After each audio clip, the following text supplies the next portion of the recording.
The corner man's hands were trembling as he whispered the devastating news into Muhammad Ali's ear. What Ali did next would redefine what it means to be a champion, proving that the hardest fights aren't always against the opponent in front of you. It was October 1st, 1975, and the boxing world was witnessing the most anticipated rematch in heavyweight history. Muhammad Ali versus Joe Frazier, 3, dubbed the Thrilla in Manila, was taking place in the sweltering heat of the Philippines. After two brutal encounters, this was meant to be the fight that would settle their rivalry once and for all. But what nobody in that packed arena knew was that this fight would become something far more profound than a boxing match. It would become a testament to the human spirit's ability to endure unimaginable pain while still performing at the highest level. The fight had been brutal from the opening bell. Both men were throwing leather with the intensity of gladiators, each punch carrying the weight of their legendary rivalry. Ali was dancing, jabbing, and talking his usual game, but Frazier was pressing forward with his signature relentless pressure. The heat in Manila was suffocating. The temperature inside the Araneta Coliseum had reached 110 degrees Fahrenheit, and both fighters were losing dangerous amounts of fluid with each passing round. Ali's trainer Angelo Dundee had to constantly wipe sweat from Ali's brow just so he could see his opponent clearly. "This ain't just a fight," Ali had told reporters before the match. "This is the closest thing to death I've ever experienced." He had no idea how prophetic those words would become. In the early rounds, Ali had controlled the pace with his superior boxing skills, landing sharp jabs and combinations while avoiding Frazier's devastating left hook. But as the fight progressed, Frazier's relentless body shots were taking their toll. Each punch to Ali's ribs felt like a sledgehammer, and his breathing was becoming more labored with each round. The crowd, a mixture of Filipino boxing fans and international media, was witnessing something special. This wasn't just about two men settling a rivalry. This was about two warriors pushing each other beyond the limits of human endurance. By the eighth round, both fighters were showing the wear and tear of their ferocious battle. Ali's face was swollen. Frazier's eyes were nearly shut from the punishment he'd absorbed. The crowd was on its feet, witnessing what many would later call the greatest fight in boxing history. But what made this fight truly extraordinary wasn't just the physical combat. It was the psychological warfare that had been building for years. Ali's verbal taunts, calling Frazier ugly and ignorant, had cut deeper than any punch.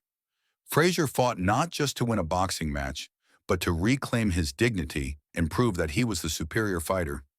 But that's when everything changed. During the break between rounds 8 and 9, Ali was sitting on his stool, breathing heavily as his corner worked frantically to prepare him for the next 3 minutes of warfare. Angelo Dundee was applying Vaseline to cuts on Ali's face when Dr. Ferdy Pacheco, Ali's personal physician, pushed his way through the corner team. Pacheco's face was pale, his usual calm demeanor replaced by barely controlled panic. He leaned down and whispered something into Dundee's ear. Dundee's expression immediately shifted from focused concentration to shock and concern.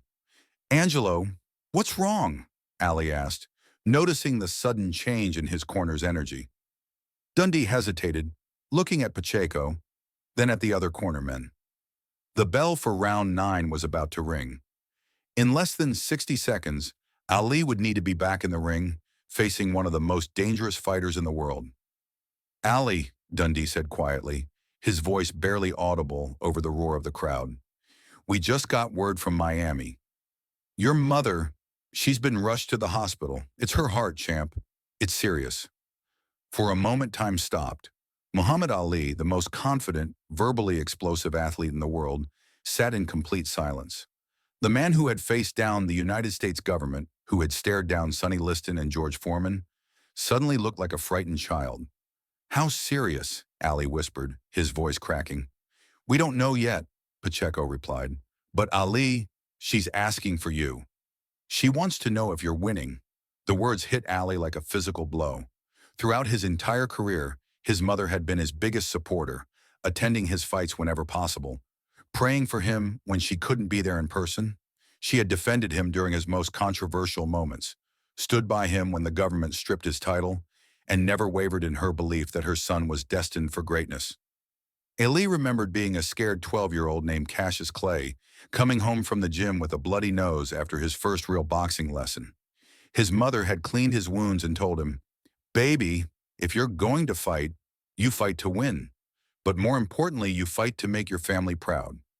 Now thousands of miles away from home, facing one of the most dangerous fighters in the world, Ali was being asked to honor that promise in the most difficult circumstances imaginable. Ali's eyes filled with tears. Odessa Clay, his beloved mother, was more than just a parent to him. She was his anchor, his source of unconditional love, in a world that often seemed determined to tear him down. She had supported him through his conversion to Islam, through his refusal to fight in Vietnam, through every controversy and triumph of his career. She used to tell me, Ali had once said in an interview, that being strong isn't about never falling down. It's about getting back up every time, no matter how much it hurts. Those words would prove prophetic in the next few minutes. "I need to go," Ali said, starting to stand up. "I need to be with her." But Angelo Dundee, the man who had guided Ali through the biggest fights of his career, gently pushed him back down onto the stool. "Ali, listen to me," Dundee said urgently. "Your mother is watching this fight. She's been talking about it for weeks. She told everyone at the hospital that her champion son was going to show the world what real courage looks like." The 10-second warning buzzer sounded. In 10 seconds, Ali would need to be standing in the center of that ring, ready to continue his war with Joe Frazier. "She wants to see you win this, champ," Dundee continued. "She wants to see you be the champion she raised you to be. You can go to her after the fight, but right now, you fight for her." Ali looked around at his corner team, all of whom were watching him with a mixture of concern and determination. These men had been with him through everything, and they understood what this moment meant. "Tell me again what she said," Ali asked, wiping his eyes with his glove. "She said she wants to know if her champion is winning," Pacheco replied.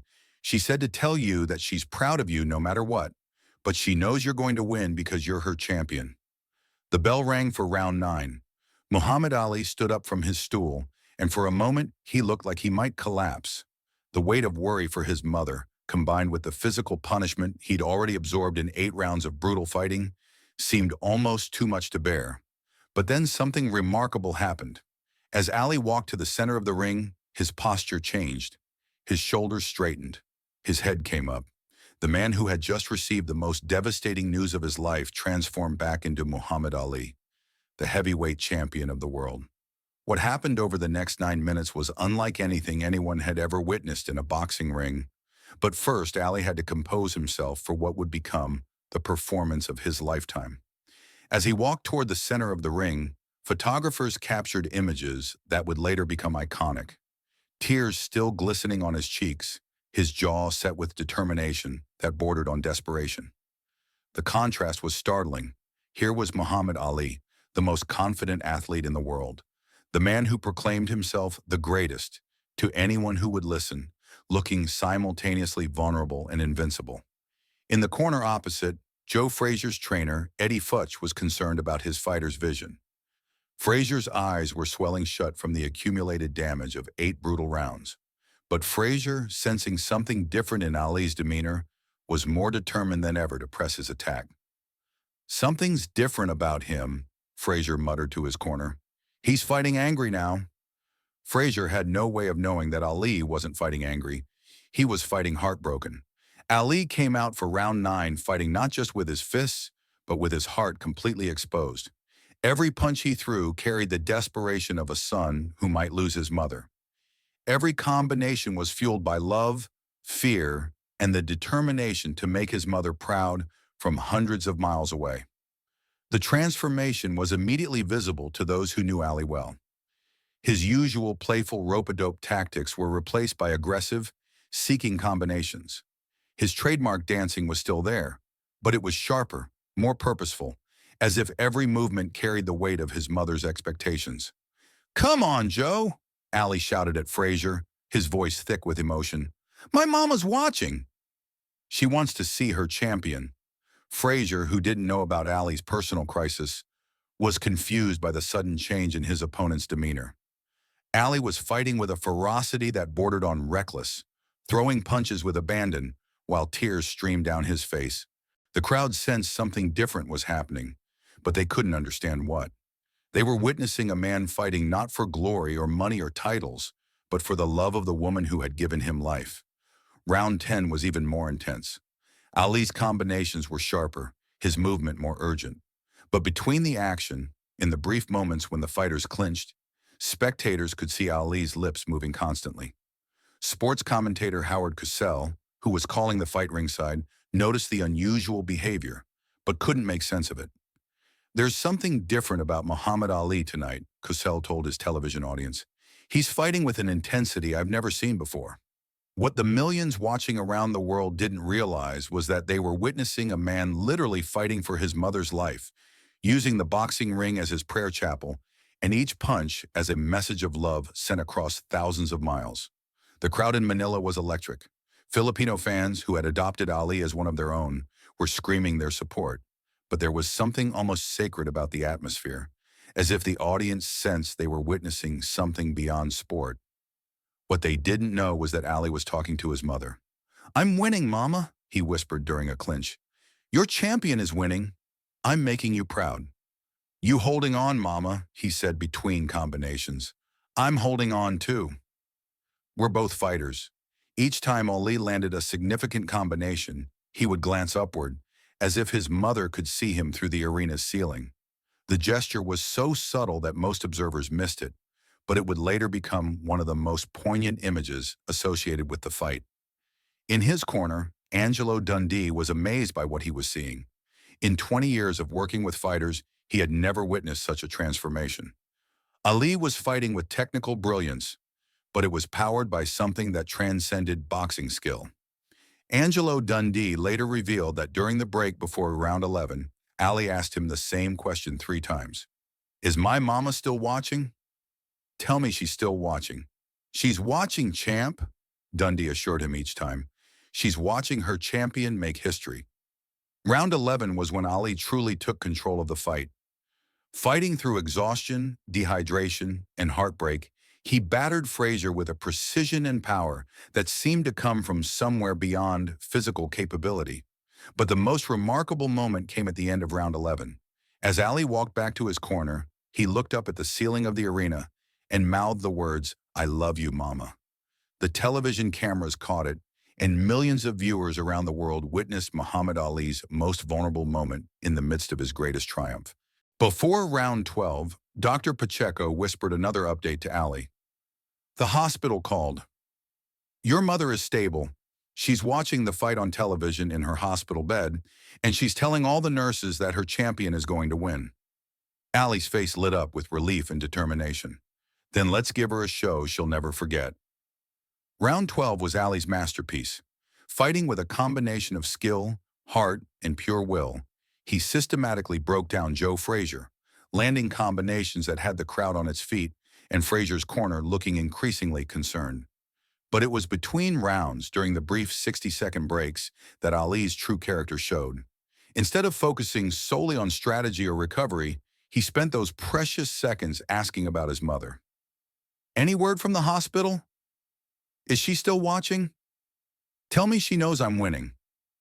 After round 13, Frazier's trainer Eddie Futch made the decision that would end the fight. Frazier's eyes were swollen shut, and he could barely see. But Joe Frazier, the warrior who had never been knocked out, wanted to continue. "I want to go out on my shield," Frazier told Futch. "You'll go out on your back if you go out there again," Futch replied, stopping the fight. Muhammad Ali had won the Thrilla in Manila, but as he celebrated in the ring, his first words weren't about his victory or his opponent. "Get me a phone," Ali said to his corner. "I need to call my mama." The call was made from the dressing room 20 minutes later. Ali's hands were still shaking from exhaustion and emotion as he held the phone to his ear.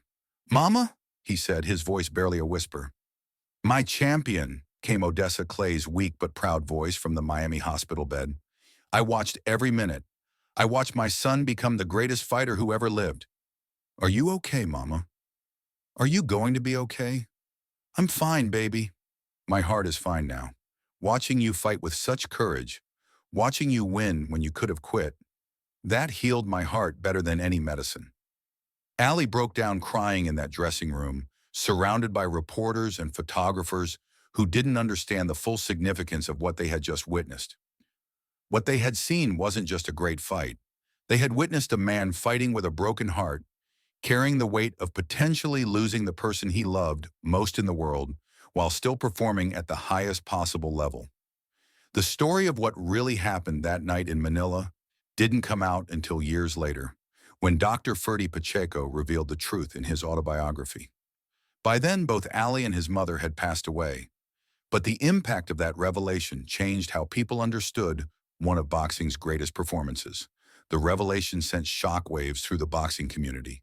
Suddenly, Ali's performance that night took on an entirely different meaning. What had been viewed as simply a great athletic achievement was now understood as something far more profound, a demonstration of love transcending physical limitations. Former opponents who had fought Ali throughout his career began sharing their own stories of his character. George Foreman, who had been knocked out by Ali in Zaire, said the Manila revelation helped him understand something he had sensed but couldn't articulate about Ali's fighting spirit. "I always knew there was something different about Muhammad," Foreman said in a 2010 interview.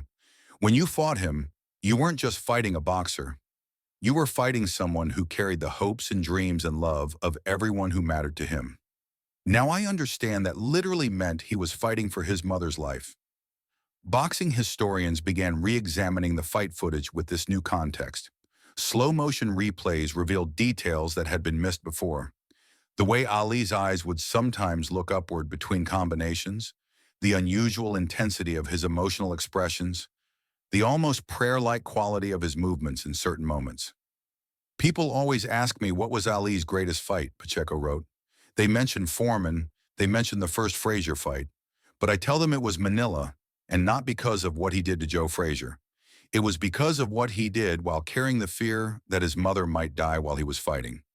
The medical community was also fascinated by the physiological aspects of Ali's performance. Sports medicine experts noted that fighting at such an intense level while processing severe emotional trauma should have been physically impossible. The stress hormones alone should have compromised his coordination and endurance. Angelo Dundee, in interviews later in his life, called Ali's performance that night the most courageous thing I ever witnessed in sports. "People think courage is about not being afraid," Dundee said, but Ali was terrified that night. Terrified for his mother, terrified he might lose her while he was thousands of miles away. But he fought anyway, and he fought better than he ever had because he was fighting for her. The hospital records from that night show that Odessa Clay's condition stabilized during the exact time that Ali was fighting rounds 9 through 13. Her heart rate, which had been erratic and dangerous, gradually returned to normal as she watched her son battle in the ring. She kept telling the nurses, "That's my champion. That's my baby," recalled Nurse Patricia Williams, who was on duty that night. Every time Ali landed a good combination, Mrs. Clay's vital signs improved. It was like his fighting was literally healing her heart. Odessa Clay made a full recovery and lived for another 2 years. She attended several of Ali's subsequent fights, and she was present when he lit the Olympic torch in Atlanta in 1996. But she always said that the Thrilla in Manila was the night she was proudest of her son. "Not because he won," she told reporters years later, "but because when I needed him to be strong, when I needed him to show me that everything was going to be okay, he fought like his life depended on it. He fought for his mama." The Thrilla in Manila is remembered as one of the greatest fights in boxing history, a brutal war between two legendary heavyweights. But for those who know the full story, it represents something even more profound. It was the night Muhammad Ali proved that a champion's heart can be broken and still be strong enough to carry the weight of the world. It was the night he showed that real courage isn't the absence of fear, but the determination to keep fighting for what matters most, even when your world is falling apart. Muhammad Ali fought 3 rounds with a broken heart that night in Manila, and in doing so, he showed the world what it truly means to be a champion. If this incredible story of Muhammad Ali's hidden courage moved you, make sure to hit that subscribe button for more untold stories that reveal what our greatest champions are really made of. What did you think of Ali's decision to continue fighting? Have you ever had to perform when your heart was breaking? Share your thoughts in the comments below. I read every single one. Hit the like button if you believe that true champions are defined not by their victories, but by their ability to keep fighting when everything inside them wants to quit. And don't forget to ring that notification bell for more stories that show us what real greatness looks like.